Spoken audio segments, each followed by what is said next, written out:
DSWD ba niya? Good morning po. Ako nga pala si John David B. Gonzales. Nag-apply po ako sa scholarship dun po sa DSWD. And sana po mag-grant po ako na mapili sa scholarship po na yun kasi wala po kaming kakayahan na parang ma-sustain po yung pag-aaral ko. Kasi ito po, katabi ko po yung nanay ko ngayon. And sobrang hirap po ng buhay namin dati. Dumating po kami sa point na hindi na po kami nakakakain ng 3 beses sa isang araw. Tapos, labing isa po kami magkakapatid. Sa sobrang hirap po ng buhay namin noon, ang nanay ko po is dumating po sa punto na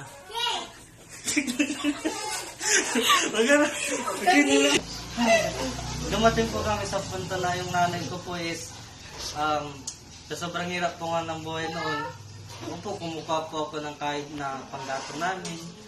Tapos yung nanay ko po noon is yun lang po, andun lang po sa bahay. Kasi sa sobrang hirap po namin dati, dumating po sa punto na wala kaming pera. Naisipan po ng nanay ko noon na mangalakal ng basura, magbenta sa junk shop.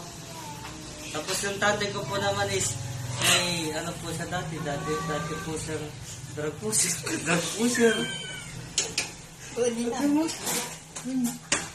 Basta po mo. Tama po nga ito. Ika na namin ng daray ka ba? Ikaw mo naman. Tapos yung po, sa sobrang hirap po ng buhay namin dati, labing isa po kami magkakapatid. Salamat naman din po kasi napalaki na kami ng maayos. Yun lang po yung trabaho ng dumating po yung time na naging drug-pusher po yung dati namin. Tapos yung nanay ko naman po, siya po yung taga-dede pa sa marijuana. Sa sobrang hirap po ng buhay namin is, yan nga po, dumating po siya na nagkakalakal siya ng basura. Tapos, may nag-alok po sa kanya dati na pumasok ng trabaho. Nung naglabandera po siya, tapos yung tatay ko naman po siya yung nag-aatid doon sa trabaho niya. Yung pagkapasok po niya ng trabaho niya, nagulat po yung nanay ko kasi bigla po siyang pinagbabad, yung pala prostitute po yung pinapasok ka niyang trabaho. Ikaw! Pasensya lang po tayo kasi naiyak po yung nanay ko.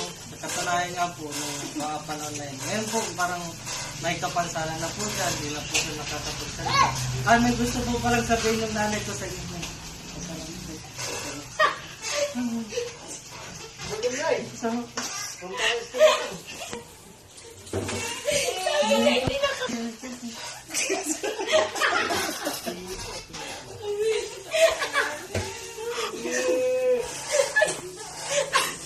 Ikaw!